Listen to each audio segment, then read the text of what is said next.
Hello, everyone, and welcome back to The Rundown. I will be your host today, Craig DeLuz, coming at you from the West Coast, the left coast, behind the Iron Curtain, otherwise known as the Sierras. But as we all know, I do not do this program by myself.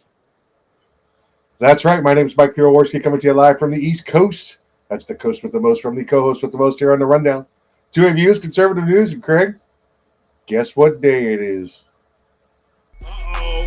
Mike. What day is it, Mike? It's hump day. Hump day? It's hump day. Hump day?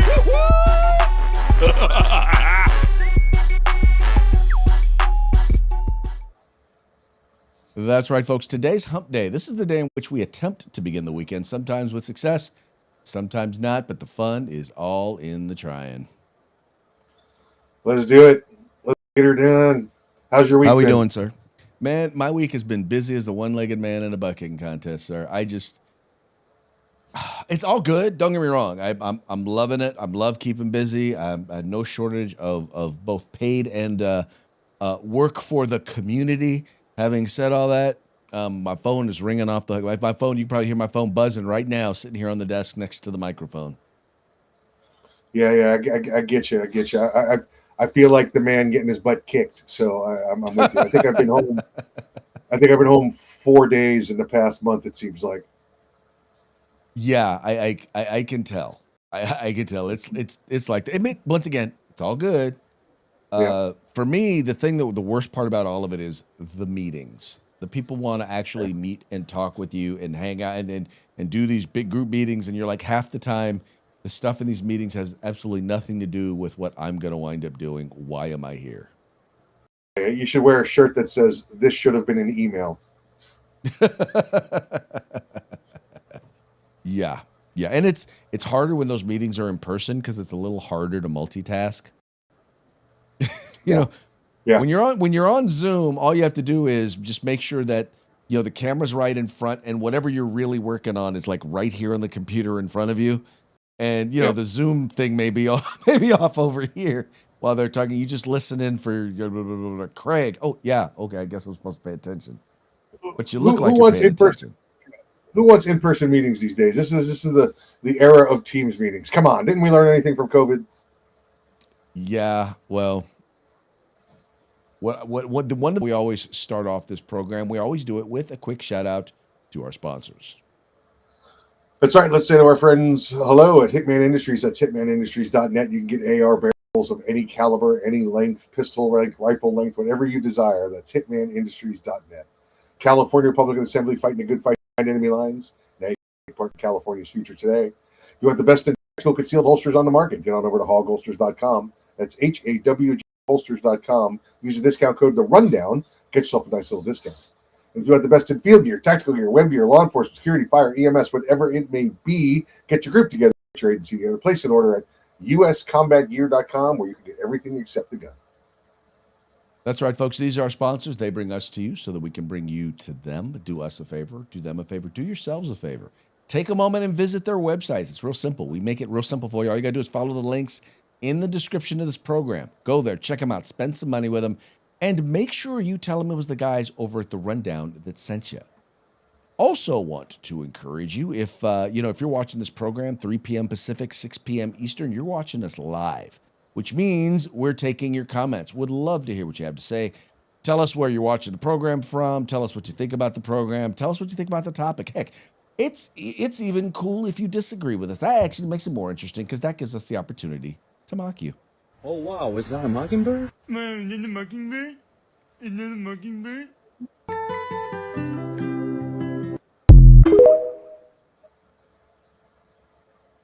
And we do so, by the way, not because we want to be mean, but because it's entertaining and fun. And that's the whole purpose right there. We have fun and we are entertained. That's the way it works. That's kind of the reason we do this program, is so that we can have fun and that we can be entertained. Exactly right. All right, let's get into some of the stories. And this first story here, well, let's just say that the election of President Donald Trump is continuing to win. In this case, it's designed around the point that as as Dr. Martin Luther King said, judging people by the content of their character, not by the color of their skin, right? The whole point of the Voting Rights Act was to make sure that people were not discriminated against based on the color of their skin. Well, what you have in many states is them drawing districts specifically based on the color of individuals' skin, not color of voters' skins, not necessarily the individuals. Well, the Supreme Court has shot down that reasoning, and well, let's just say big things are being discussed there in Washington D.C. about it. This, at first blush here, is a win for the plaintiffs who were not black plaintiffs. They were non-minority voters who challenged this decision.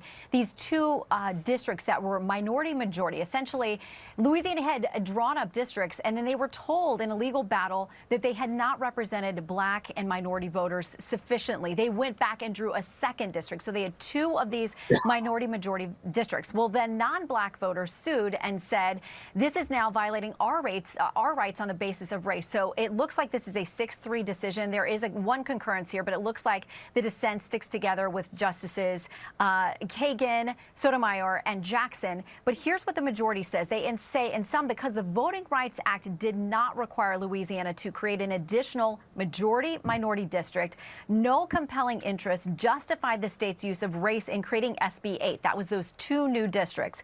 That map is an unconstitutional gerrymander, and its use would violate the plaintiffs' constitutional rights. Now, this opinion is almost 100 pages long, so we're going through to see if it says something more broadly about the Voting Rights Act. That had been the fear on the left, that somehow this decision, if it was favorable for those challenging these maps, that it would somehow do a big chunk out of the Voting Rights Act. Haven't gotten to language that suggests that yet. It sounds like this decision is primarily about what happened in Louisiana. So we'll keep digging through this. But for right now, it's a win for those who were challenging these two minority-majority districts. Now, as we read through this and figure out the broader implications, there were 20-plus districts across the country that would have potentially lined up with this decision. They could be open to challenges that they were drawn on the basis of race, or that it was the primary factor that was used in drawing those districts. Most of those are throughout the South.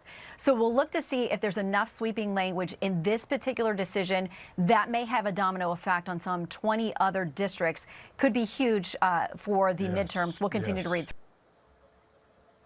So one of the things they're pointing out here is basically it's restricting the use of race. It's not eliminating the use of race, but it's restricting the use of race when it comes to drawing lines. And let's read a little bit of the story from NBC News. It says here, the Supreme Court on Wednesday further weakened the Voting Rights Act, ruling that a congressional map in Louisiana was a racial gerrymander, even though it was drawn to comply with landmark law aimed at protecting minority voters.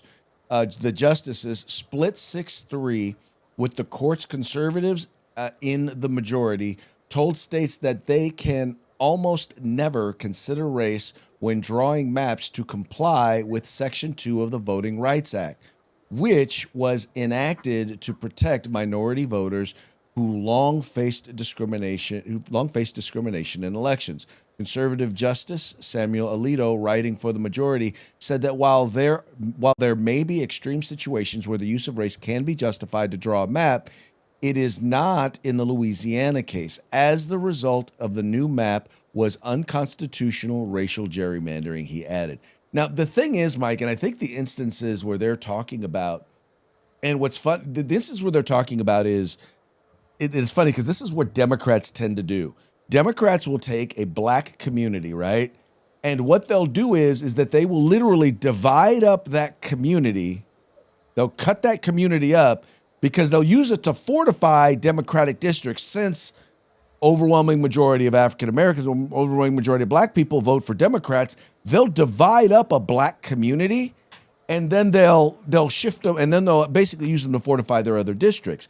California is really, really big at doing that.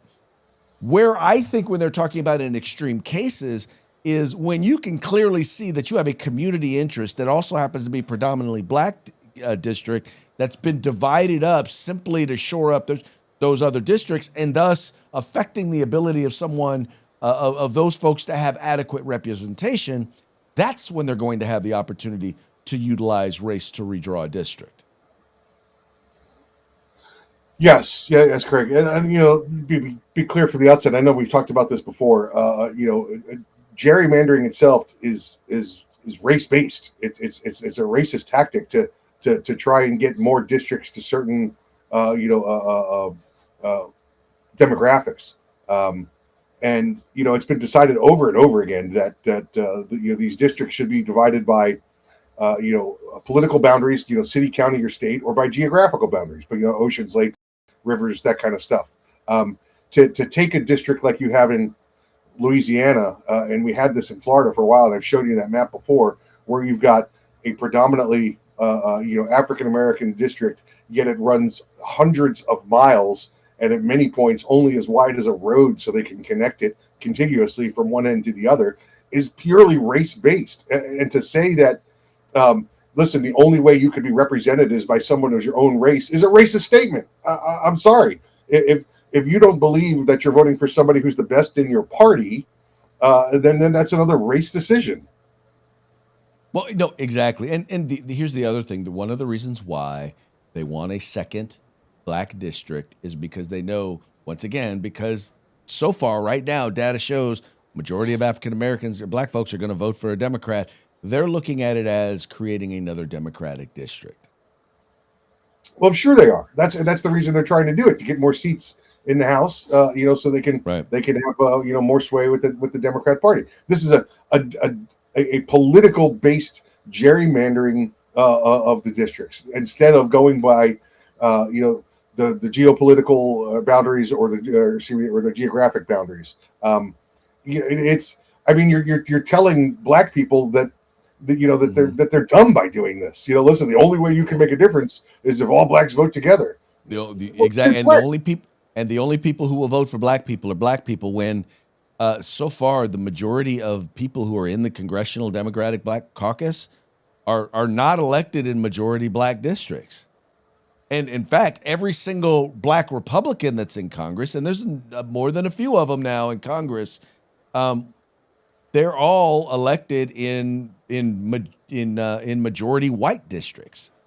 Well, I'll say all the Republicans are in majority white. All the black Republicans are elected in majority white districts. So you can't say that black folks can't get elected in white districts. It's not about race. It's about your politics. And that's really what they're looking for. That's really what they're aiming for, is they want people with the right politics. Right. Exactly right. It's just more lying, cheating, and stealing by the Democrats is what it is. Exactly. All right.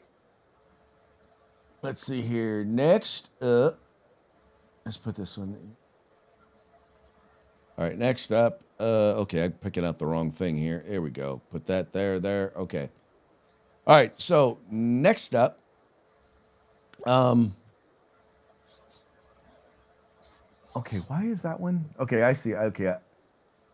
Former FBI Director James Comey indicted again. Okay, I made a mistake because I discussed that story yesterday. But Mike, let's talk. What are your thoughts on James Comey being indicted again? Hopefully, the first of many charges to come for him in his like. How many times do we have to see the evidence to know that this man's guilty of corruption? Let's hope they stick. It depends on, again, who the judge is appointed to a case, rather than ruling by law. You get a Democrat judge there; they're going to rule by try and legislate from the bench rather than find the truth. So good, and if they throw it out again, we'll do it again. Well, now the last time they threw it out is because the person who brought forth the charges was not what's the word I'm looking for? The person who brought forth the charges. Well, he wasn't supposed to be appointed U.S. attorney. They made some mistake. They did like a recess appointment or emergency appointment, and dude was not necessarily qualified to do that. He wasn't supposed to be the dude who does that. Right. In any case, one of the things that in this particular case they're going after specifically that old 8647. Yeah. And I got to be honest, I'm hoping they have more than just the posting of that image, because if that's all they have, this case is not going to last very long in court. Yeah, that alone's pretty weak, but I think this will open up everything else. I think once they start doing discovery and finding out all of the other corrupt things that he was involved in that you Yeah. may see additional charges. That is exactly what I'm hoping. Now, the story that I really wanted to get up, and I couldn't understand, I made a mistake when I was setting up everything, but has to do with the record military recruitment, the record recruitment that they're now seeing in the U.S. military. Pete Hegseth, when he was testifying before the House, well, let's just say he was doing some bragging. I really appreciate your opening statement. At the next fiscal year, that's why this budget grows our force by almost 50,000, ultimately. Additional troops into the force that we believe we can recruit. That's the best vote of confidence I can imagine. So yeah, so this being reported, once again, military recruitment surge. Hegseth says recruits are being turned away. Military recruiting record, quote, I think something that's obvious that the media doesn't want to cover, and I think that's the biggest thing, and doesn't want to talk about, is this historic, record-breaking surge in recruitment. And here, they point out some of the goals here, right? It says here, the Air Force said earlier this month on social media that it reached its 2026 goal of recruiting 32,000 5 months ahead of schedule. The Department of War said last year its recruitment goals were exceeded by each branch in 2025. The Army had a goal of 61,000 recruits and attained 62,050, totaling 101% of its goal. Navy, 108.6% of its goal. Air Force, 100.22% of its goal. 100 for Space Force, 102.89. The Marine Corps, 100% of its goal. Now, Mike, you're in the military. You understand why folks sign up. Why do you think they're hitting their goals when previously, man, they couldn't get people. They were trying to pay people to sign up and couldn't get them. Well, Craig, because the job sucked before, right? It's the same reason you try and find a civilian job. You don't go to a company that's losing money and losing people. You try to find a company that's going to be productive and give you the job that you want and give you the salary that you want. It's the same with the military. Add on top of that patriotism, right? The pride in the company, the pride in the organization. That's what's going on. And listen, don't be confused. This is not the plussing of the military. You get these normal numbers. This is makes up for attrition. This makes up for retirements. They are adding some under the defense budget, but this is not. We're not building up for a war or anything like that. This is just to maintain and get that edge back that we lost under the previous administration. Well, I think you're 100% right, and I think that people want to join something that is where they know it's going to help them, where they know it's going to make them better, and where they know that they're going to be put to good use, and they know that what they're doing is going to be honoring America, and that shows you what they feel about what Donald Trump brings to the military and what a Donald Trump-led military is going to look like, what it's going to do, and how it's going to help and benefit Americans, as opposed to a Joe Biden or a Barack Obama-led military, which it was, quite frankly, was an embarrassment to the United States of America. Trump is investing in the military. Hegseth is investing in the military. Now, I got people who are like, they so hate Hegseth. But I'm like, I'm sorry, we have had more military successes under him than the last 3 secretaries of defense put together. He's a secretary of defense that's allowed to be a secretary of defense. Listen, now he's not out there setting, war policy or deciding tactics. That's left to, he gives to the generals. He gets the guidance from the president and hands it on down. He's to lead an agency and make them successful. Yeah, you got a bunch of people who really want him to be setting policy, who want him to be setting international relations policy, right? That's not his job. Foreign relations is not his job. His job is to make sure that we have a military that is prepared to go and kill people and break things. That's it. And he's making sure they're ready to do that and equipped to do so. And a big part of that is selecting the right people. They're mad because he's getting rid of a bunch of generals, and a bunch of those generals, I'm be honest with you, and I get it. Some of them happen to be women. Some of them happen to be men and women. Some happen to be people of color, black, white, black and Latino, and whatever else. But here's the deal: It ain't about the color of your skin. It's about the content of your character. And if you are not prepared to make our military to be on a war footing, to be war ready, then you have no place in this military. Now, if you're more interested in using it as a social experiment and making sure that people feel, nice and they feel welcomed, and that it's a social, social justice takes priority, then go somewhere else. Go join the British Army. But that's not what the military's for. Yeah, I mean, Craig, again, just using the civilian analogy. I mean, listen, I don't care if you're, the private or the general. If you don't agree with the, the policy and the administration that sets the policy that you work for, then it's time to go get another job. Exactly. If you're working for a company and you don't fit the directions that the CEO and the board want to go, you get fired. That's it. It's really that simple. And yes, there is a significant difference between the direction that this president, this Secretary of State, this Secretary of War, if calling him Secretary of War, it doesn't direct you as to the change in attitude. Well, if you're not smart enough to pick up on that, then maybe the issue isn't that you're too woke; it's that you're too stupid to be in the military, to be leading the military. There you go. Not saying, just saying. All right, I think we're getting here back on track here. New research shows that assault weapons are rarely used in crimes. Now, let's just be honest.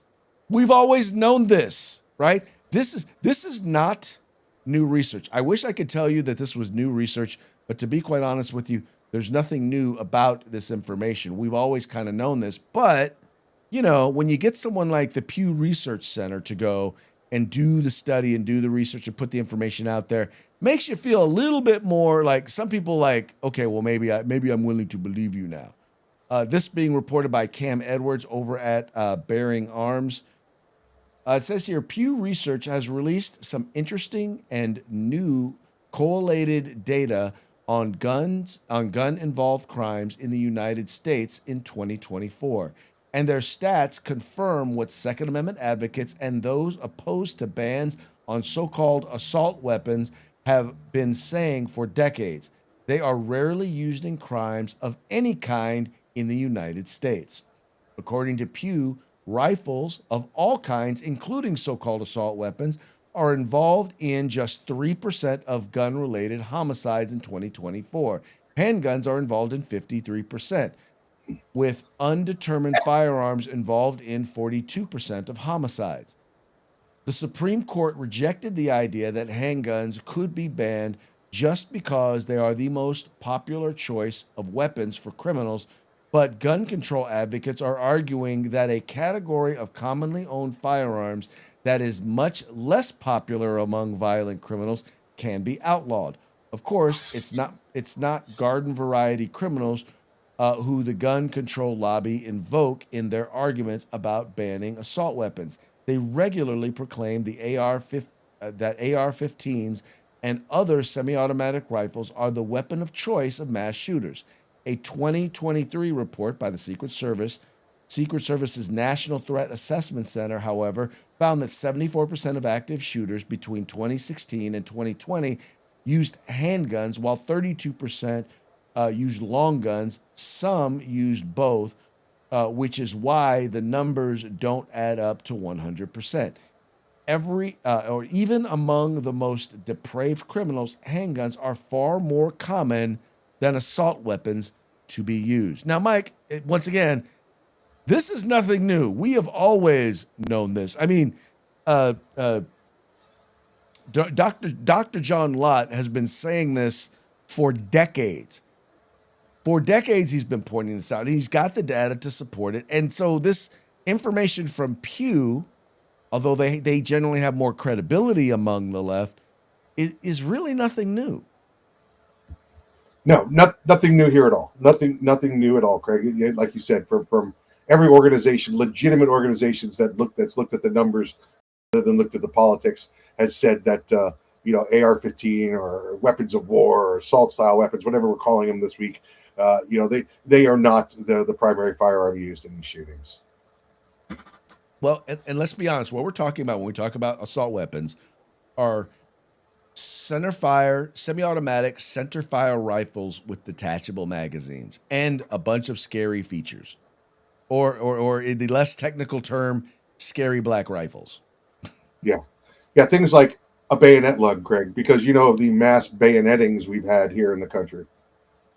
Well, now let's be honest, because you do have some with the chainsaw attachment. Those are scary. I have a big piece of property. Sometimes I need a chainsaw. I still remember that year. 1 year at Shot, they actually made one, and they actually had a chainsaw attachment on it. I thought it was hilarious. I have one. Do you have one? Of course, I have of course you would. You're Yeah. in Florida. Of course you would have one. You need a chainsaw attachment. Come on, I live in the predator world. With gators climbing fences and stuff. I need everything tool I You can do get. have gator. That is not an exaggeration. You do have gators climbing fences. Yeah. I've seen the video. I've seen the video evidence of them climbing fences.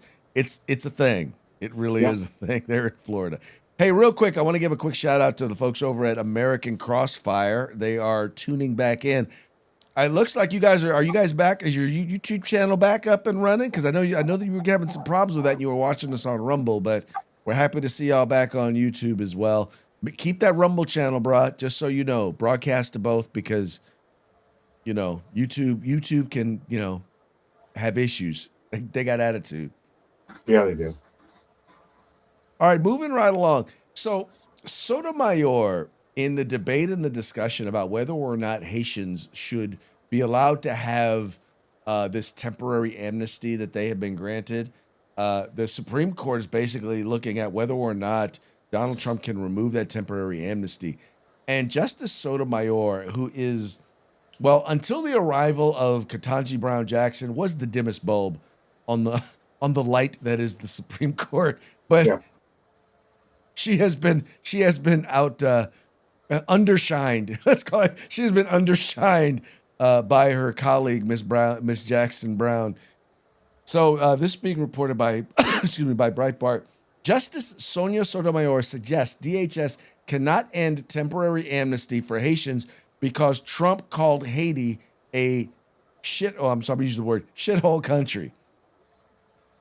It says, so Justice Sonia Mayor suggested during oral arguments on Wednesday that the Department of Homeland Security may have discriminated against Haitian migrants by ending temporary protection status for hundreds of thousands of Haitians in the United States because President Trump called Haiti a shithole country. Sotomayor's suggestion came during oral arguments at the U.S. Supreme Court in cases Mullen versus Doe and Trump versus Miat, where left-wing groups have sued the Trump administration after DHS announced last year that the TPS would end for hundreds of thousands of Haitian migrants and thousands of Syrian migrants. While debating Solicitor General John Sewer, representing the Trump administration in the case, Sotomayor brought up the president's former comments in which he called Haiti a shithole country. Now we have a president saying at one point that Haiti is a filthy, dirty, disgusting shithole country, and that he complained that the United States takes people from such countries instead of people from Norway, Sweden, or Denmark, where he declared illegal migrants, which he associated with TPS as poisoning the blood of America. Sotomayor said, quote, I don't see how one statement is not a prime example of Arlington example at work and showing that a discriminatory purpose may have played a part in the decision, she continued. Now, Mike, this is so wrong on multiple different levels because, number one, so what you're saying is every single time an executive makes a statement, that you assume that statement is the driving force behind the decisions made by a department head. Even if that department head, even if those decisions that are made, there's specific policy reasons that are given why they are not allowed that temporary status or why they've made that decision. I just think she's just making an assumption that, I don't know, why do people think that everybody who either works in the Trump administration or just has an R after their name kowtows and does everything Donald Trump tells them to do? Because they hate Donald Trump, and that's what they want you to believe. They want you to believe that he's a tyrant, and he's a Nazi. Remember, Craig? Listen, I don't know if anybody's ever been to Haiti or not, but a good way to describe it is a filthy, disgusting country that's a shithole. That's about what it is. You know, a lot of that you give credit to the Clintons, you know, because they took all the money from there as well that was supposed to be going there. You know, Craig, I'm curious. You know, Donald Trump said this 8 years ago. He called it a shithole country. He also called Baltimore a shithole city. Does that mean we're suspending any federal aid or tax payments or anything to Baltimore? So now, Mike, but here's the thing, though. Okay, so I guess now we're going to get into linguistics, because if he calls it a filthy, dirty, if it's filthy and dirty, okay, is it filthy and dirty compared to other shitholes? Or I mean, it could be a pretty nice shithole, right? Or is it just filthy, dirty, and happens to be a shithole? You mean like a polished turd? Got it. Okay. It could be a polished turd. No, listen, you know, and you know, I get if we have a country that, you know, is got an oppressive regime and people are trying to get out of there because their freedoms have been taken away from them. That's not what's going on in Haiti. You know, Haiti's that's happening in Haiti. You know, what's happening in Haiti is because they're poor and they have no economy. You know, that doesn't mean that people can't get a job and make a life for themselves. Is it going to be more difficult? Sure, it is. Apply for citizenship or apply to come to the United States. You know, we want people to come to this country that are going to benefit this country and not show up and just end up on welfare.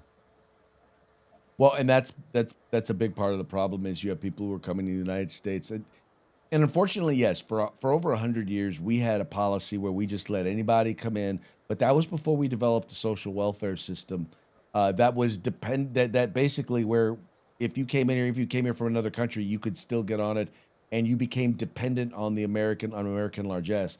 And I think, you know, a lot of the numbers that have recently come out regarding the Somalian community and their overwhelming dependence, even still to this day, on social welfare programs, no matter how long they've been here in the country, demonstrates that is a bad idea. You know, any country has a right to determine who comes in.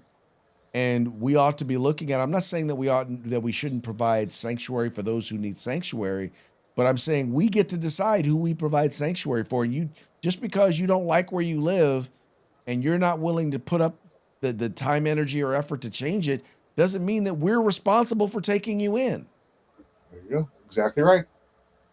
Not my job. Nope. Nope. I would rather give you the guidance and the direction, and sometimes even maybe some of the resources to change the country where you're from. Make your place better. Right. And I know it's possible because the Dominican Republic is on the same frigging island.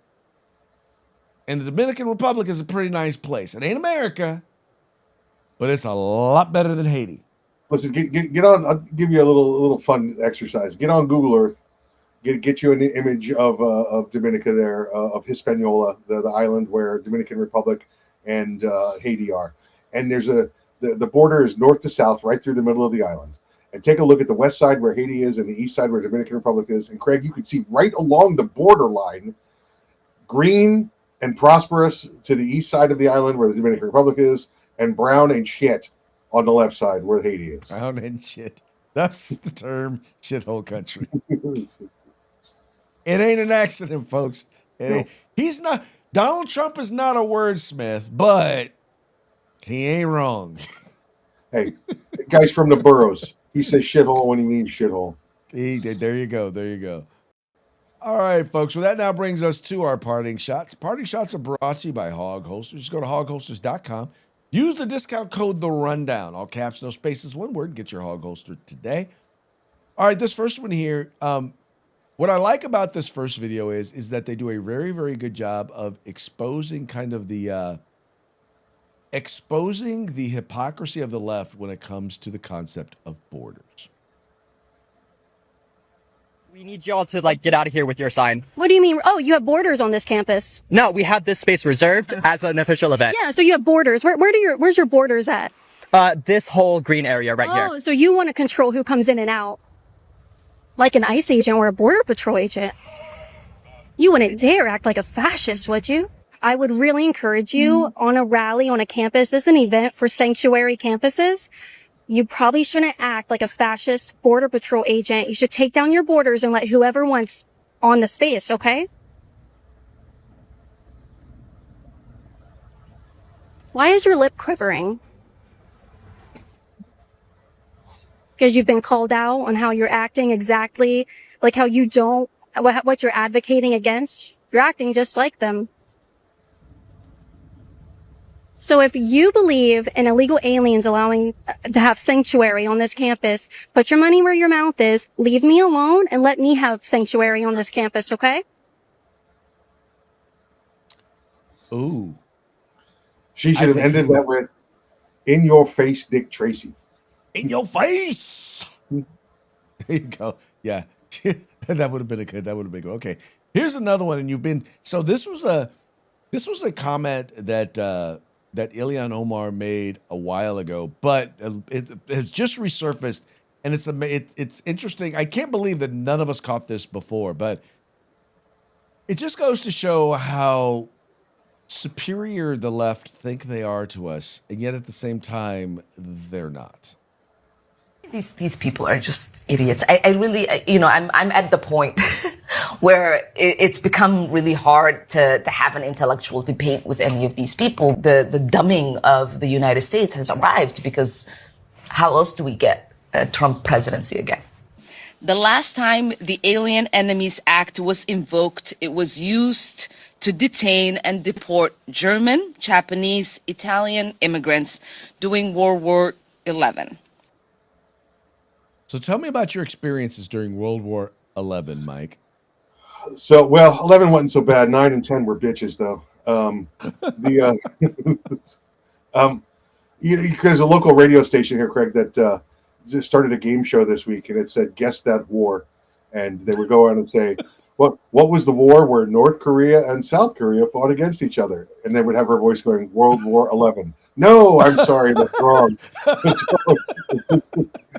Guess the war. Guess which war it was in where Vietnam had their conflict. World War XI. No, that would be the Vietnam War. The other one I saw was a Facebook post that said, "Mark safe from World Wars 3 through 11." That's good stuff. That's good stuff. All right. This next one here, and I have to admit, it's making fun of Donald Trump, but he doesn't care. He's worth making fun of. It's hilarious, because I'm like this. Like, people are like, they get frustrated because they're like, well, why isn't Donald Trump more Christ-like? I mean, if he's a believer, why isn't he more Christ-like? And this guy posits, what would it be like if Christ were more Trump-like? Trump's an interesting guy, man, because some people just vote for him because they like him. Other people, worship that guy, They worship him like he's a god. And I don't think Trump is Christ-like, but I think it'd be really funny if Christ was Trump-like. I could feed a lot of people with this fish. It's a big fish. It's a beautiful fish. It's a bronzino. There's the fish I've brought. It's a very delicate fish. They hung me on the cross, these nasty people. Would you believe it? They hung me on the cross. I'm not going to say it was the Jews, but they were there. They were definitely there, those Jews. They were watching me and taunting me. They hung me on the cross, and the fake news didn't tell you it was a capital T. I would never be hung on a lowercase t. That's extremely disrespectful. We wouldn't be watching a reality show if he lost that election, keeping up with the Trumps. We'd be watching him yell at his wife and kid in his house. Just, Melania! I thought that was hilarious. You can't tell me that did not sound like that would be Donald Trump. That would be. That would be him. That would be him. All right, this last one, I already shared this one with you, Mike. You probably saw this. It's Mike. So Mike is a big baseball fan, and I could totally see, first of all, this kid does a very, very good job. I mean, this dad does a very good job of kind of coaching his kid on the proper attitude to have. towards when it comes to baseball, when it comes to challenges during the game, and I think this kid sent a very, very strong message at the end of this video. Got him with the slow curve. All right, good inning, kid. You did this yesterday too, and I loved it. Struck out? Who cares? Who cares? What'd you do? You put your bat down nice, you got your glove, you got your stuff on, and now you're going to play defense, right? What really matters? Effort. And attitude. effort and attitude. So if you strike out and you're trying really hard, get back to the dugout, put your stuff away, and have a good attitude when you go play defense, right? That's a good job, bud. You're doing great.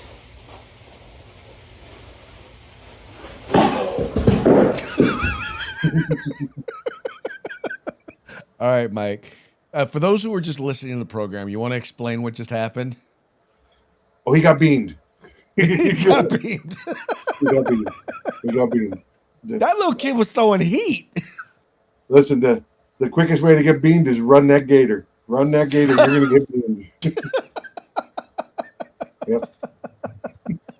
I just thought, now, once again, I am not a baseball fan, but I appreciate exactly what just happened. That's it. Yep. The credit to that goes to Pedro Martinez. There we go. All right, folks. Well, that brings us to the end of our program. But before we go, we're going to give one more quick shout out to our sponsors. Yeah, Hitman Industries, hitmanindustries.net. They got AR barrels, rifle caliber, pistol caliber, any length you desire. They also have all kinds of shotgun, rifle, pistol barrels for whatever you're happy to be doing. That's hitmanindustries.net. California Republican Assembly, fighting a good fight behind enemy lines. You can take part in California's future today. And if you want the best in field gear, tactical gear, web gear, law enforcement, security, fire, EMS, whatever it may be, get your group together, get your agency together, place an order at uscombatgear.com where you can get everything except the gun. Once again, folks, please take a moment and visit our sponsors. You can do so by following the links in the description to this program. Very much appreciate you tuning in. Appreciate you liking and sharing the program and encouraging your friends to do the same. We will be back tomorrow. That will be Thursday, Throat Punch Thursday. We're going to have a lot of fun. Always have fun at Throat Punch Thursday. So then y'all have fun, stay safe, and we will see y'all mañana.